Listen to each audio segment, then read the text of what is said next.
2024 সালে জাতীয় নির্বাচনকে বেআইনি ঘোষণা করে বাতিল করতে হবে। 14 এবং 18 সালের নির্বাচন অবৈধ, কিন্তু এখন শুধু 24 বাতিলই যথেষ্ট। এবং পলিটিক্যাল থিওরির একাডেমিক ব্যাখ্যায় হাসিনাকে ফ্যাসিস্ট হিসেবে সংজ্ঞায়িত করতে হবে। এই কাজ কঠিন না, কারণ হাসিনার চরিত্রে ফ্যাসিবাদের সমস্ত বৈশিষ্ট্য জল করতেছে। একটা বানাইতে হবে না, জাতিসংঘের রিপোর্ট আছে।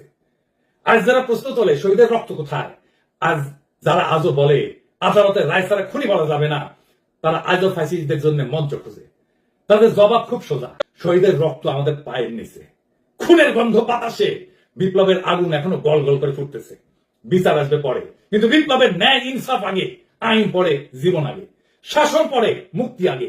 আজ যারা সাংবাদিকতার মুখোশ পইরা ফ্যাসিবাদকে বাঁচানোর শখ করতেছে, জাতীয় ঐক্যের নামে খুনিদের কাছে আমাদের জমি বিক্রি করতে চায়, তাদের বলি খতম করে দেব একেবারে। বাকশালের দলবল গুড়াই দেব। এই ফ্যাসিস্টদের কোনো জায়গা নাই, কোনোদিন ছিল না, কোনোদিন থাকবে না। এই লড়াই শুধু রক্তের বদলার লড়াই না, এই লড়াই বাংলাদেশের আত্মার লড়াই। এই লড়াই শহীদের নাম ধরে তাদের শেষ রক্তবিন্দু পর্যন্ত লড়াই।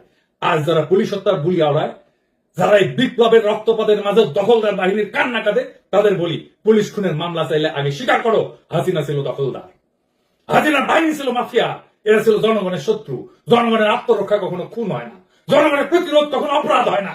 পুলিশ হত্যা না, এটা ছিল জনগণের আত্মরক্ষার যুদ্ধ। এটা ছিল মাফিয়া রাষ্ট্রের বিরুদ্ধে জনতার শেষ বিদ্রোহ।